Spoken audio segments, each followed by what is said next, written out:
¿Por qué Vietnam le ganó la guerra a Estados Unidos? Hay algo que todos sabemos, y eso es que Estados Unidos perdió la guerra de Vietnam, pero muchos de nosotros no sabemos cuáles fueron las razones. Y por eso decidí hacer este pequeño documental. Si deseas conocer las razones, quédate para el siguiente video y no se te olvide de dejarme un like si es de tu agrado. Si no estás suscrito al canal, estás a un solo clic de hacerlo. Publico contenido 2 veces por semana. Ahora, a lo que venimos. Es difícil de encontrar una idea concreta de por qué Estados Unidos perdió la guerra. La ausencia de una explicación clara no es un accidente. Las instituciones que llevaron a Estados Unidos a la guerra o enjuiciaron la guerra quieren ser tachadas de haberla perdido, pero preferirían que su pérdida se dejara ambigua, turbia o peor, culpando a todos. Pero de hecho, hay muchas razones específicas y concretas por las que los Estados Unidos perdió la guerra. Si queremos alcanzar un verdadero consenso sobre esta y ciertamente si queremos dejar de que se repitan sus errores, es esencial que se entienda por qué Estados Unidos perdió.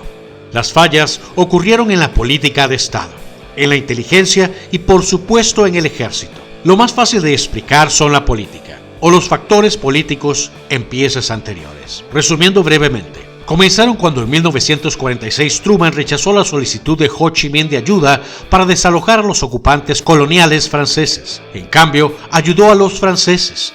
Esto casi aseguró que Estados Unidos nunca ganaría los corazones y las mentes del pueblo vietnamita. Los errores continuaron cuando en 1955 Eisenhower estableció un Vietnam del Sur para evadir las elecciones nacionales que se habían acordado para resolver la derrota francesa. Eisenhower declaró sin rodeos: nuestros muchachos habrían perdido. Aún estaban por venir más errores. Eisenhower impuso a un gobernante extranjero en su nuevo país, un rico, católico, urbano, mandarín de Nueva Jersey, Ngo Diem. Los vietnamitas eran campesinos rurales, pobres, budistas. Luego, Estados Unidos se mantuvo al margen mientras Diem tomaba la tierra del pueblo y se la daba a sus amigos ricos. Ho Chi Minh tomó la tierra de los franceses y la distribuyó a la gente. Todos estos movimientos solo sirvieron para endurecer la convicción del pueblo vietnamita de que Vietnam del Sur y su gobierno eran simplemente títeres de un ocupante colonial occidental diferente. Ningún régimen lacayo podría alcanzar la legitimidad política. Y sin legitimidad política, nunca podría haber una solución a largo plazo a la guerra. Para agravar las fallas políticas estaban las fallas de inteligencia. La más obvia de ellas fue la confusión del nacionalismo con el comunismo. Vietnam fue ante todo una lucha por la independencia nacional. Los vietnamitas querían que los ocupantes extranjeros se fueran de su país. Los Estados Unidos deberían haber entendido. Una vez habían librado una guerra de independencia nacional para sacar a los ocupantes extranjeros de su propia tierra. Pero Estados Unidos estaba concentrado en el anticomunismo y Ho era comunista. Estados Unidos creía que había perdido a China en 1949. Solo había luchado contra Corea hasta un empate en 1953. Eisenhower hizo que las fichas de dominó cayeran en Camboya, Tailandia, Birmania y hasta la India.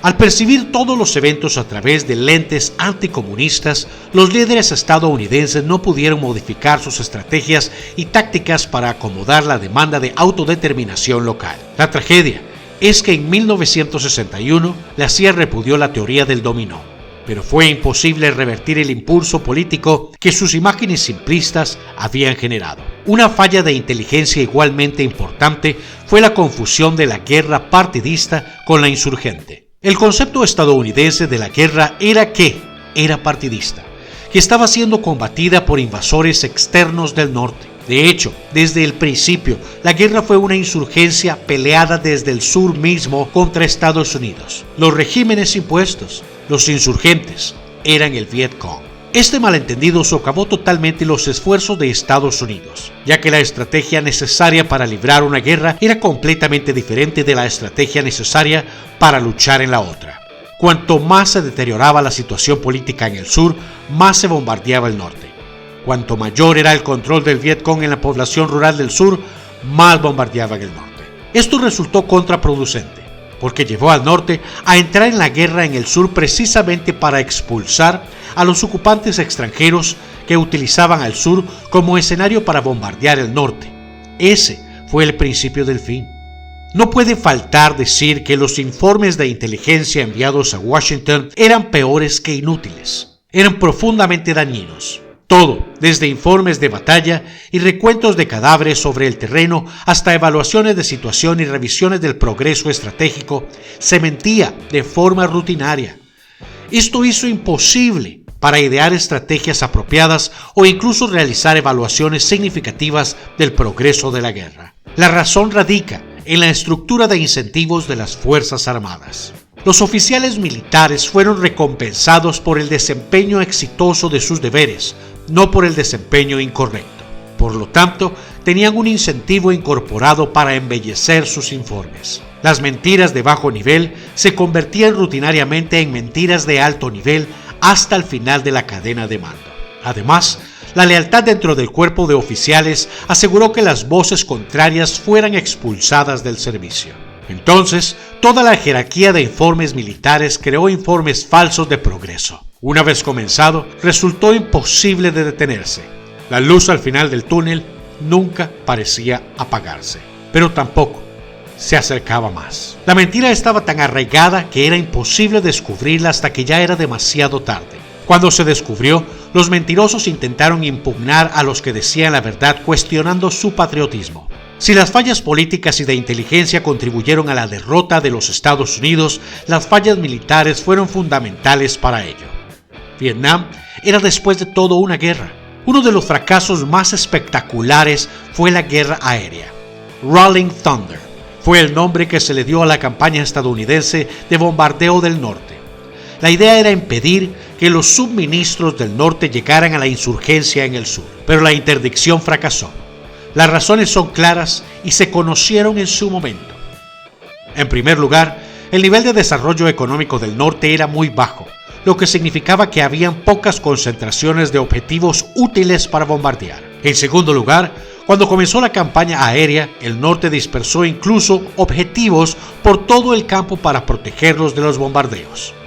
En tercer lugar, los objetivos dañados se reconstruían rápidamente y los puentes sobre los ríos a veces se reconstruían cada noche. En cuarto lugar, y lo más importante, y esto se remonta a la falla de inteligencia mencionada anteriormente, ya que la guerra fue principalmente una guerra de insurgencia librada por vietnamitas del sur mismo contra el propio gobierno del sur, la gran mayoría del material de guerra se proporcionaba localmente. Por supuesto, la Unión Soviética ayudó a Vietnam, pero en 1965 la CIA confirmó que el 31% de las armas capturadas del Vietcong eran de fabricación estadounidense. Y en el punto álgido del bombardeo de 1967, la CIA estimó que incluso si se duplicaba la intensidad de los bombardeos, solo prohibiría el 20% de los suministros que fluían hacia el sur. En otras palabras, los bombardeos tenían que multiplicarse por 10 para interrumpir el completo suministro del norte. Esto no era política,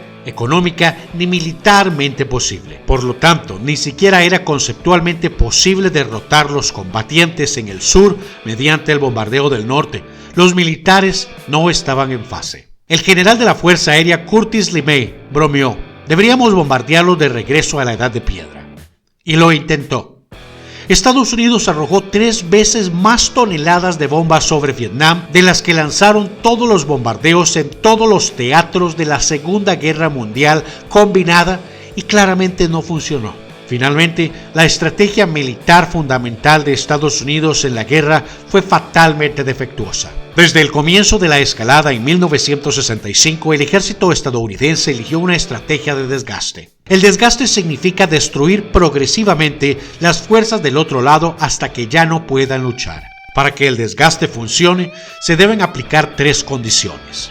Primero, debes poder controlar el tiempo y los términos del combate. De lo contrario, no puedes garantizar la destrucción progresiva de las fuerzas enemigas. En segundo lugar, las pérdidas del enemigo deben exceder su tasa de reemplazo. De lo contrario, simplemente puede reemplazar las tropas perdidas más rápido de lo que son. Y tercero, sus propias pérdidas, aunque pueden ser mucho menores que las del enemigo, deben ser toleradas dentro de su propio contexto de guerra. Sorprendentemente, ninguna de estas condiciones se aplicó. Aún más sorprendente, aunque no se aplicaron y el ejército de Estados Unidos lo sabía en ese momento que no se aplicaba, el ejército nunca cambió su estrategia fundamental hasta que fue demasiado tarde. En casi el 90% de los casos, los tiroteos se llevaron a cabo en el momento y en los lugares elegidos por el enemigo. Las estimaciones de inteligencia durante la guerra indicaron que unos 200,000 jóvenes norvietnamitas alcanzaban la edad de reclutamiento cada año, una tasa mucho más alta que la que tenían. Y eso todavía no consideraba el reclutamiento del Viet Cong en el sur. Finalmente, a pesar de acabar a más de 9 soldados enemigos por cada estadounidense perdido, los costos para Estados Unidos se volvieron insoportables. A medida que más y más soldados estadounidenses regresaban a casa en bolsas y se conocían las mentiras y el salvajismo de la guerra, el público estadounidense se volvió contra la guerra y exigió que se detuviera. En contra de la estrategia estadounidense de desgaste, los norvietnamitas siguieron una estrategia de enervación o guerra prolongada. Esto significaba cansar al enemigo de su voluntad de luchar. Significaba prolongar la guerra, acosar al enemigo, evitar un enfrentamiento serio, excepto cuando era probable. El éxito fue alto, retirándose antes de que se sufrieran graves pérdidas y contando con que el público estadounidense se cansaría de una guerra aparentemente interminable pero imposible de ganar. Esta es la estrategia que utilizó Vietnam para derrotar a los franceses y funcionó igualmente bien para derrotar a los estadounidenses. Estados Unidos tenía una superioridad casi inconcebible en potencia de fuego, movilidad, comunicaciones y profundidad de recursos, los activos convencionales que se suponía asegurarían su victoria. Nixon se quejó a Kissinger de que sus bombardeos masivos no estaban funcionando. Este país de cuarta categoría debe de tener un punto de quiebra, dijo. Pero el enfoque estadounidense de la guerra, todos sus aspectos políticos, de inteligencia y militares, tenían fallas profundas, fundamentales e irremediables. No pudo ganar el apoyo de la población local, no pudo ganar sobre el terreno. Y después de la ofensiva del Tet a principios de 1968, demolió la optimista ficción en los Estados Unidos de que la guerra se estaba ganando.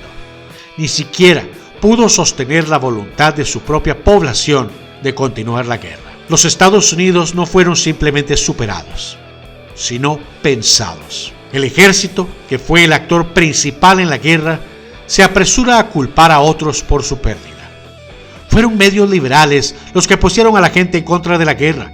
Fueron los manifestantes mimados, los estudiantes universitarios quienes amargaron el país. Fueron los guerreros de sillón en el Pentágono quienes ataron las manos de los militares a la espalda.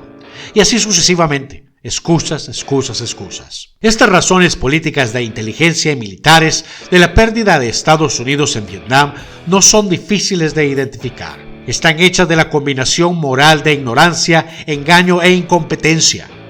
Simplemente necesitamos la claridad del intelecto y el coraje de la voluntad para nombrarlas. Pero empapados, como están en el elixir aún más mortal de arrogancia, especulación y negación, casi asegura que Estados Unidos continuará perdiendo sus principales guerras. Irak y Afganistán son ejemplos. No hay forma de saber cuándo o cómo perder termina, pero hasta que no se aprendan las lecciones de Vietnam, la sospecha debe ser que no lo hará. Esa es la verdadera tragedia de Vietnam. Si te gustó el video, ayúdame con un like y compártelo. Y si quieres salir en el próximo, envíame tu foto a mi página de Facebook, Pablo González.